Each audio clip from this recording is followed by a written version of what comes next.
ब्रह्मदेवाय नमः। ओम प्रजापतये नमः।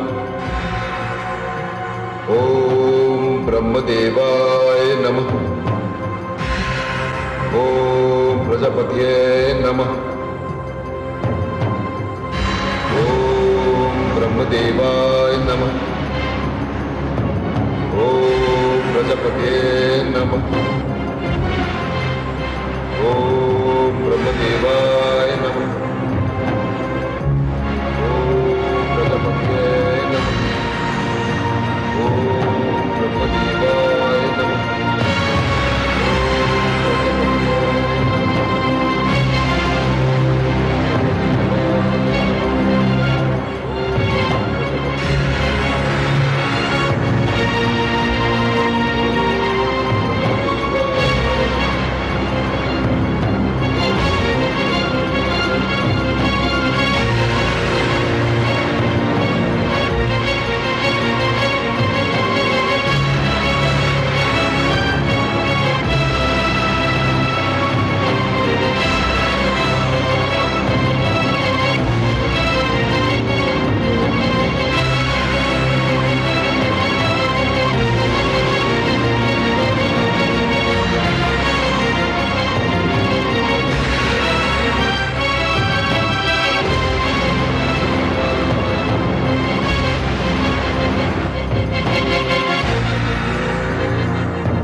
शिष्य,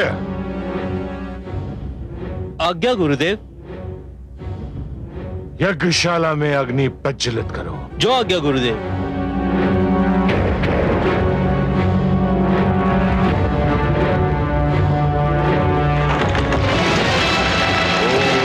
ब्रह्मदेवाय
इस बार तुम्हारी एक ना चलेगी देवराज। मेरी शक्ति मेरे शिष्य की हर पल रक्षा करती रहेगी। तुम उसकी तपस्या कदापि भंग नहीं कर सकते, कदापि नहीं। कोई शक्ति के आधु और उसके पुत्र की रक्षा कर रही है। अब तो एक ही उपाय रह गया है। हिरण्यकशिपु बच गया, पर उसका परिवार नहीं बचेगा। अर्थात ये कि उसकी पत्नी केआदु पुत्र को जन्म देने वाली है। हम केआदु पर प्रहार करेंगे, उसके पुत्र को समाप्त कर देंगे। ये समाचार सुनते ही हिरण्यकशिपु को अपनी तपस्या भंग करनी पड़ेगी। पर हे देवराज, उसकी पत्नी और पुत्र ने हमारा क्या बिगाड़ा है? उसका पुत्र तो अभी गर्भ में है, अभी उसका जन्म भी नहीं हुआ। समझने का प्रयत्न कीजिए वरुण देव, समझने का प्रयत्न कीजिए। वो जन्म लेगा तो अपने पिता की ही परंपरा को आगे बढ़ाएगा। जिस प्रकार हिरण्यकशिपु उन्मुक्त अनाचार, व्यभिचार और अत्याचार में अपने भ्राता हिरण्याक्ष को पीछे छोड़ गया, उसी प्रकार उसका यह पुत्र भी अपने पिता को पीछे छोड़ देगा। और हमें तो यूं भी हिरण्यकशिपु के पूरे वंश को समाप्त करना है। तो फिर देवराज, अब हमारे लिए क्या आदेश है? अग्निदेव, आप वहां पहुंचे जहां केआदु है और उस पर ऐसा अग्नि बाण मारिए कि शिशु गर्भ में ही दम तोड़ दे। जाइए, इस कार्य में विलंब न हो। जो आगे देवराज।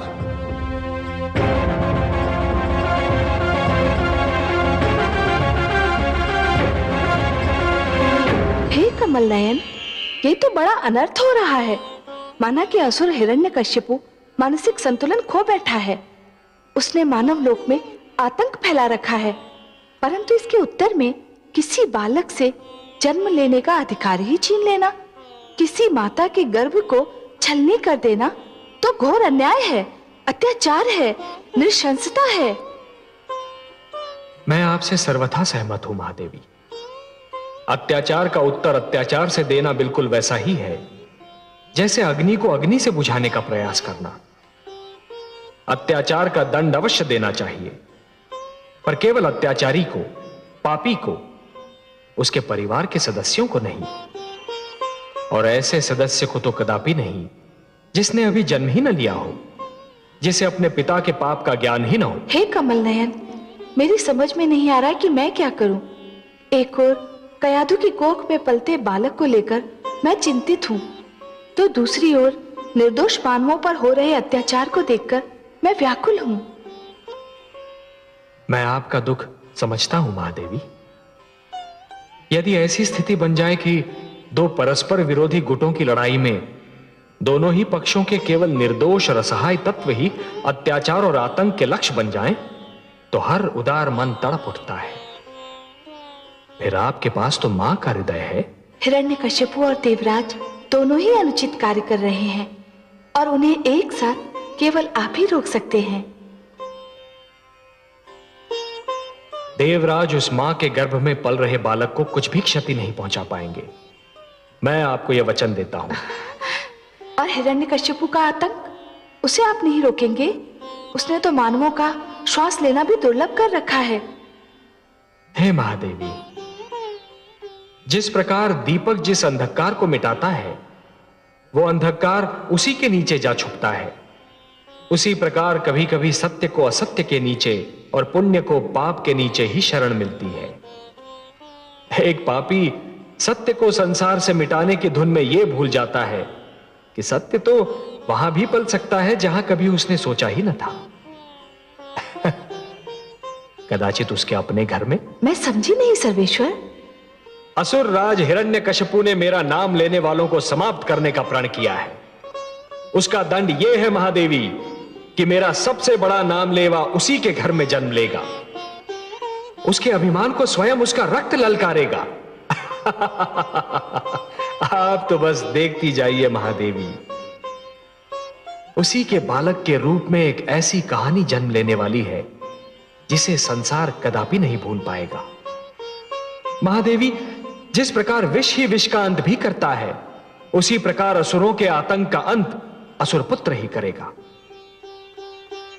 उस बालक की कयाधु के गर्भ में रक्षा और हिरण्यकशिपु के आतंक का अंत दोनों ही मेरे हाथों में है, और ये दोनों कार्य मैं करूंगा। आप तो रहस्यों के रहस्य हैं, भेदों के भेद। पर अब मुझे संतोष हो गया है कि आप मेरी सारी चिंताएं अवश्य दूर कर देंगे।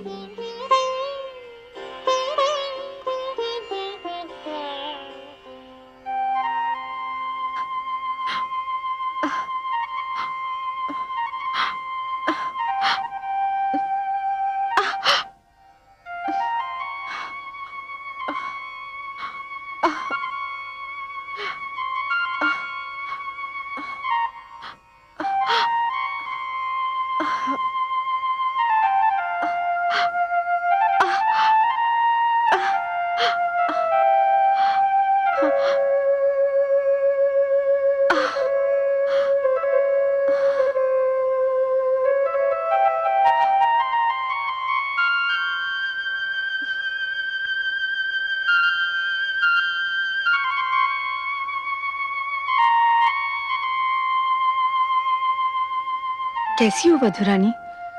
मेरा मन बहुत घबरा रहा है माते। इन दिनों में बहुधा ऐसा ही होता है।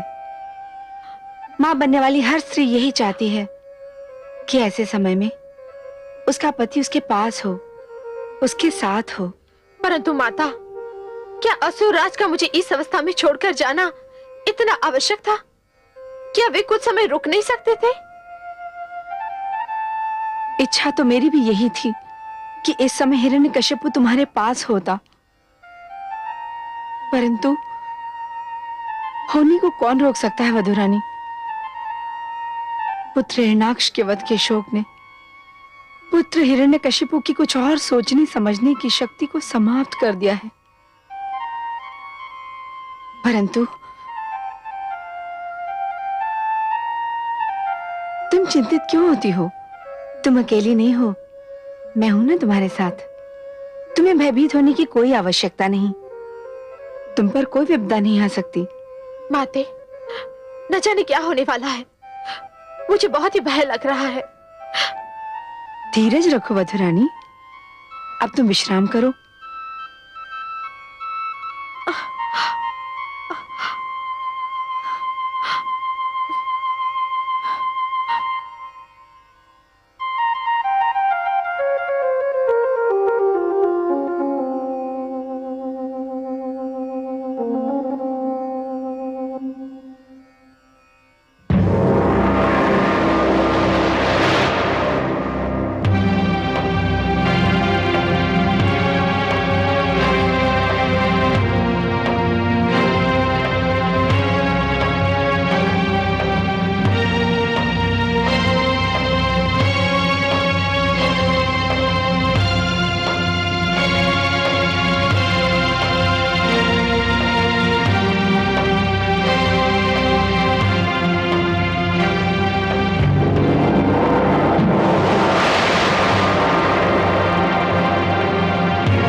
आप असफल हो गए और कयादू के गर्भ में पलते बालक का अंत नहीं हुआ। यह तो बड़ा शुभ समाचार है। हाँ देवराज, अब तो लगता है कि वो बालक जन्म लेकर ही रहेगा। नहीं नहीं अग्निदेव, भाग्यवश हिरण्यकशिपु की तपस्या अभी समाप्त नहीं हुई है। इससे पहले कि वो अपना तप समाप्त करे, हम असुरलोक पर आक्रमण कर देंगे और उस पर अधिकार कर लेंगे। तत्पश्चात कयादू को बंदी बना लेंगे। आइए मेरे साथ।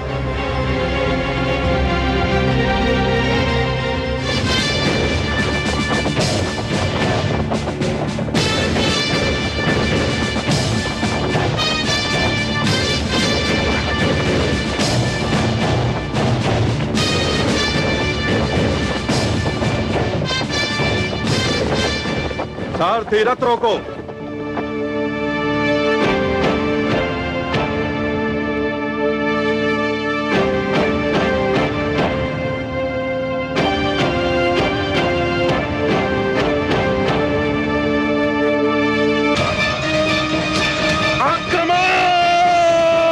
आक्रमण करो।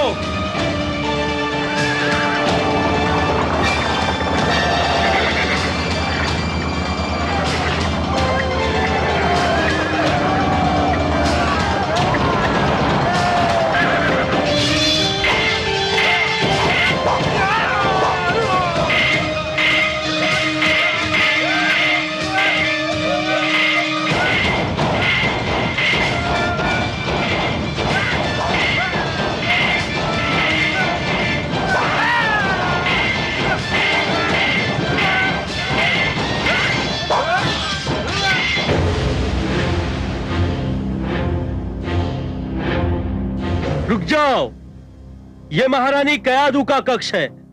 बिना आज्ञा यहां कोई भी प्रवेश नहीं कर सकता।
हट जाओ मेरे सामने से सेनापति विडाल।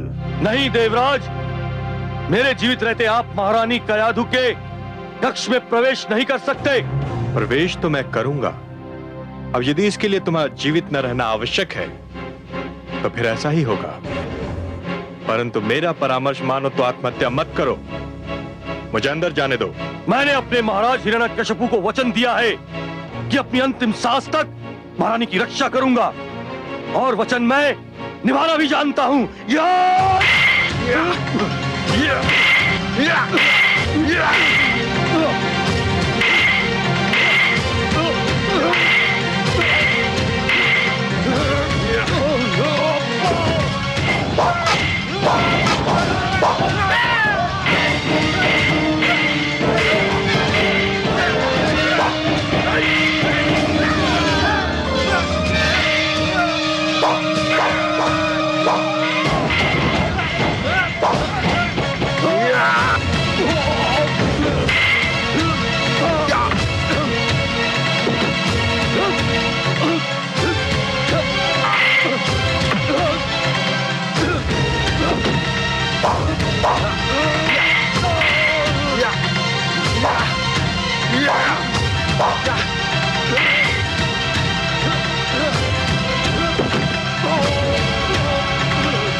सैनिकों,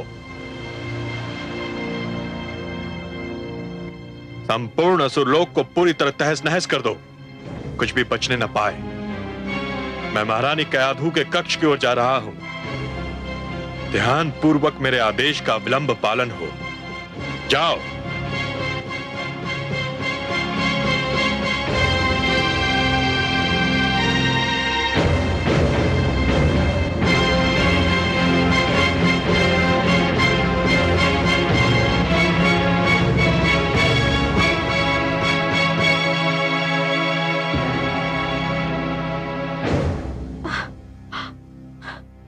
क्या है? क्या चाहते हैं आप देवराज? देवी, मेरी विनती है कि आप मेरे संग चली चलें। नहीं, मैं कहीं नहीं जा सकती। जानते नहीं, मैं मां बनने वाली हूं। जानता हूं देवी, इसीलिए तो कह रहा हूं कि आपको मेरे साथ देवलोक चलना होगा। नहीं, मैं अपने पति का घर छोड़कर नहीं जाऊंगी। मुझे मेरी स्थिति पर छोड़ दीजिए। देवी, मैं नहीं चाहता कि बल का प्रयोग करूं। आप मेरा अपहरण करेंगे देवराज? एक ऐसी नारी का अपहरण जिसके गर्भ में संतान पल रही है? यदि आप मेरी विनती को यही नाम देना चाहें तो मुझे कोई आपत्ति नहीं, पर चलना तो होगा आपको। मुझ पर दया करे देवराज, आप तो देवता है। यदि आप भी ऐसा दुष्कर्म करेंगे तो संसार का क्या होगा? मैं तुमको इसलिए ले जाना चाहता हूं कि तुम जिसको जन्म देने वाली हो वो भेड़िए का शिशु है। भेड़िए का शिशु भी भेड़िया होता है। चलो। नहीं, नहीं। चलो।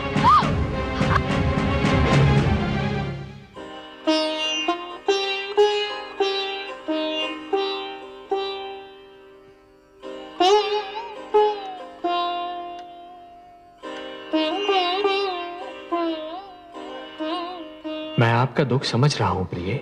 मुझे देवराज से ये आशा न थी।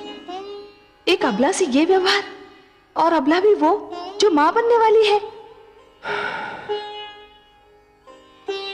मैं स्वयं भी बहुत दुखी हूं प्रिय, बहुत दुखी। नारी का अपहरण, फिर चाहे कोई भी कारण क्यों ना हो, कोई भी स्थिति क्यों ना हो, फिर चाहे कोई नीति या कूटनीति का अंश ही क्यों ना हो, परंतु एक महान पाप है, एक अक्षम्य अपराध है। और यदि ये पाप या अपराध देवगण ही करने लगे तब तो फिर अंधेर है। देवता मानव के आदर्श है, और यदि देवता ही दुराचार करने लगे तो मानव किसका अनुसरण करेगा? कयाधु को बचाइए देवेश्वर, कयाधु को बचाइए। नहीं। चलो। नहीं। नहीं। आओ, आओ मेरे साथ। आओ मेरे साथ। नारायण नारायण। क्षमा करें देवराज, मैं कदाचित अनुचित समय पर आ गया। आप ये जो महान कार्य कर रहे हैं, इसमें संभवतः मैंने बाधा डाल दी। मुझे इसका खेद है। आप व्यंग कर रहे हैं देवर्षि। मुझ में इतना साहस कहां देवराज कि मैं आप जैसे महान व्यक्तित्व पर व्यंग करूं। आप देवताओं के राजा हैं, सबको चरित्रवान बनने, सत्य मार्ग पर चलने के उपाय बताते हैं। आप पर तो वही व्यक्ति व्यंग कर सकता है जिसे अपने प्राणों की चिंता न हो।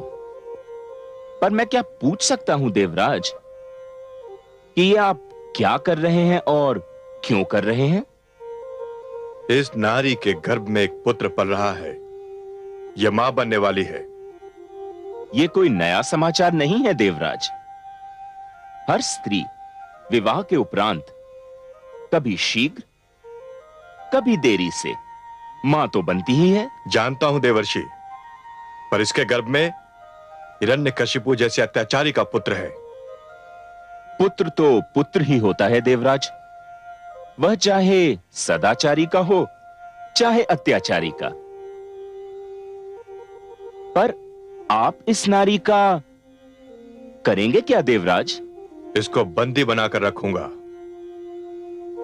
और जब ये पुत्र को जन्म देगी तो उसका वध कर दूंगा। इसलिए देवराज, क्योंकि यदि मैं आपको बधाई दूं तो इसका अर्थ यह होगा कि मैं आप में और हिरण्याक्ष में कोई अंतर नहीं समझता। उसने भी एक नारी धरती का अपहरण किया था। और यदि मैं शोक प्रकट करूं तो कहीं आप रुष्ट न हो जाएं। वैसे देवराज, आपने अग्निदेव को भेजकर कयाधु के गर्भ में पलने वाले बालक का वध करना चाहा था। उस अभियान का क्या हुआ? वो अभियान असफल हो गया। क्यों? कैसे असफल हो गया? किसी शक्ति ने उसकी रक्षा की थी। नारायण नारायण। तो आपको विश्वास है देवराज कि जिस शक्ति ने इस बालक के जन्म लेने से पहले उसकी रक्षा की थी, वह इसके जन्म लेने के उपरांत उसकी रक्षा नहीं कर पाएगी। आप कहना क्या चाहते हैं देवर्षि?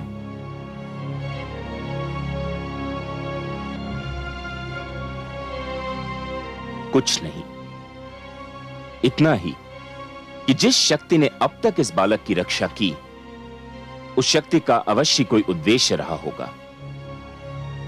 हो सकता है एक ऐसे बालक का जन्म हो जो असुरों का इतिहास ही बदल दे, उनकी नीतियां बदल दे।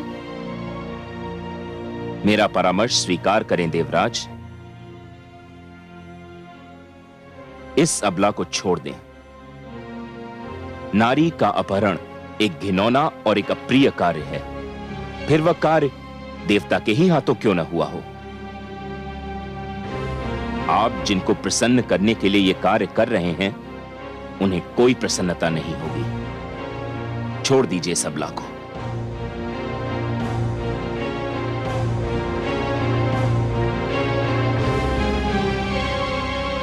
कदाचित आप ठीक कह रहे हैं देवर्षि।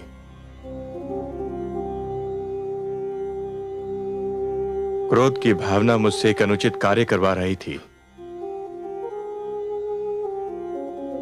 आपको धन्यवाद कि आपने मेरा मार्गदर्शन कर दिया। सत्य है कि आप महानतम मार्गदर्शक हैं। देवी, मैं आपसे क्षमा मांगता हूं। जाइए, अब आप मुक्त हैं। पर मैं कहां जाऊं देवराज? आपने तो समस्त असुर लोक को तहस नहस कर दिया है। आप इसकी चिंता ना करें देवी। मेरी कुटिया किस दिन काम आएगी। वहां राजभवन जैसा सुख तो नहीं, पर आपकी रक्षा मेरा उत्तरदायित्व होगा। आइए, बालक के जन्म तक आप मेरी कुटिया में पधारें। आइए, चलिए।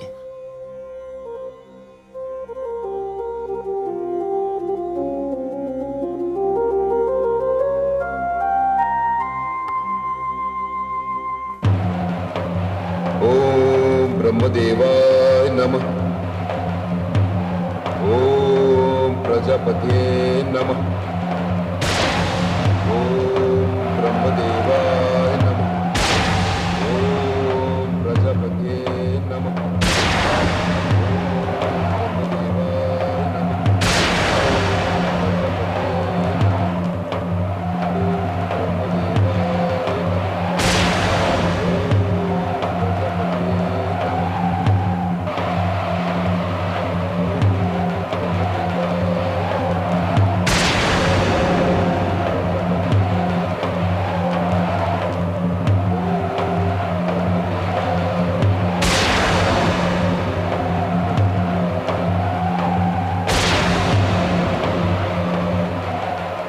हिरण्यकशिपु मुझे पुकार रहा है। मैं क्या करूं? जाऊं या न जाऊं? नहीं जाता हूं तो मुझ पर दोष लगेगा कि मैं अपने भक्तों की पुकार नहीं सुनता। चाहूं तो वो जाने मुझसे क्या वरदान मांगे। मैं भली भांति जानता हूं वो मुझसे जो भी मांगेगा उसका प्रयोग देवताओं के विरुद्ध ही करेगा, पर मैं उसकी अनसुनी भी तो नहीं कर सकता।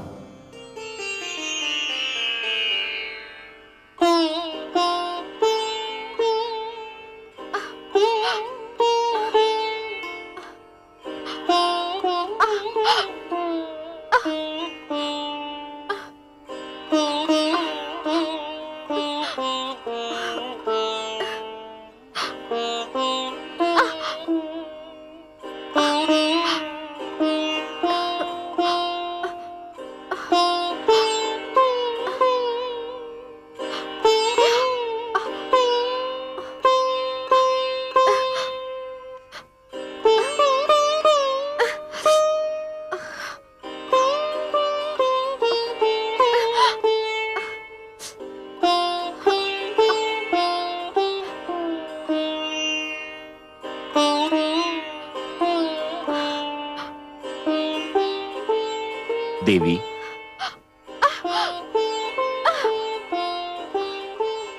देवी ये दूध पी लें और कुछ फल ग्रहण कर लें। नहीं देवर्षि, मेरा मन कुछ भी खाने पीने को नहीं कर रहा है।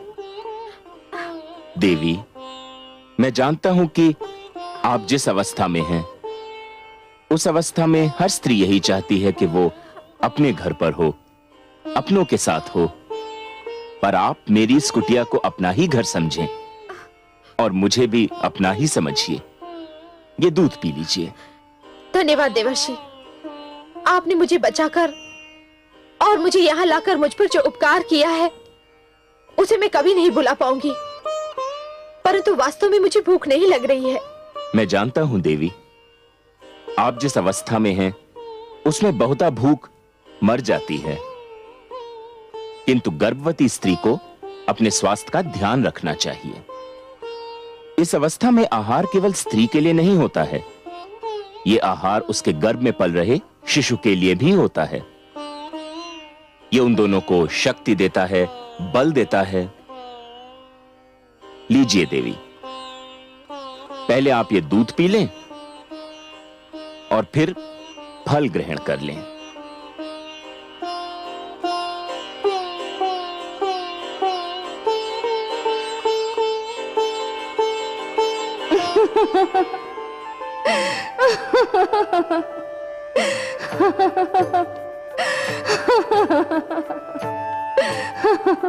क्या हुआ महादेवी? हे कमल नयन, हमारे देवर्षि तो कयाधु को ऐसे समझा रहे हैं और उसकी इस प्रकार सेवा कर रहे हैं जैसे कि वो बहुत ही अनुभवी और जानकार व्यक्ति हो। विराजिए, महादेवी देवर्षि जो कर रहे हैं उसका संबंध अनुभव और ज्ञान से नहीं है, प्रेम और सहानुभूति की भावना से है। कोई भी यदि जीवन से प्रेम करने लगे, मन में प्राणियों के प्रति सहानुभूति की भावना रखे, तो प्रकृति आप ही सब कुछ सिखा देती है, सब कुछ समझा देती है। यदि मन में एक दूसरे के प्रति प्रेम, सद्भावना और सहानुभूति जागे, तो ज्ञान का मार्ग खुल जाता है। प्रेम के 2.5 अक्षर, परंतु ज्ञान के सबसे महान भंडार हैं। मुझे ये आश्चर्य हो रहा है कि देवर्षि ये सब जानते हैं कि गर्भावस्था नारी के जीवन की वो अवस्था है जिसमें उसे सदैव अच्छा बोलना चाहिए, अच्छा सोचना चाहिए, अच्छा आहार ग्रहण करना चाहिए और अच्छी वस्तुओं का ध्यान करना चाहिए। इस अवस्था में ये सब बातें नितांत आवश्यक है। ये तो वो जानते ही हैं, पर कुछ और भी जानते हैं। और क्या जानते हैं देवर्षि? देवर्षि ये जानते हैं कि गर्भावस्था में नारी के गर्भ में पल रहा शिशु जीवित और सचेत होता है। माता जो देखती है, जो सुनती है, शिशु उससे अवगत रहता है, प्रभावित होता है। तभी तो देवर्षि उसे सुंदर सुंदर बातें कह रहे हैं। देखिए ना महादेवी, देवर्षि उसे क्या कह रहे हैं। मैंने बालक ध्रुव को समझाने की बहुत चेष्टा करी, किंतु वह भी नारायण के दर्शन का हट करता रहा और वह दर्शन करके ही माना। आप तो बड़ी मनमोहक बातें करते हैं देवर्षि। देवी, माता लक्ष्मी भी यही कहती हैं कि मैं बड़ा बातूनी हूं, किंतु आपसे अपनी सबसे मनमोहक बात तो मैंने अभी तक नहीं कही। सुनिएगा। अवश्य सुनूंगी। आपकी तो एक एक बात मेरे कानों से होकर मेरे मन में उतर जाती है। क्या है आपकी सबसे मनमोहक बात? देवी, अपनी बात जो मुझे सबसे मनमोहक, सबसे प्रिय और सबसे सुंदर लगती है, वो है बस ये 4 शब्द। ओम नमो भगवते वासुदेवाय। ओम नमो भगवते वासुदेवाय। ओम नमो भगवते वासुदेवाय। ओम नमो भगवते वासुदेवाय। ओम नमो भगवते वासुदेवाय। ओम नमो भगवते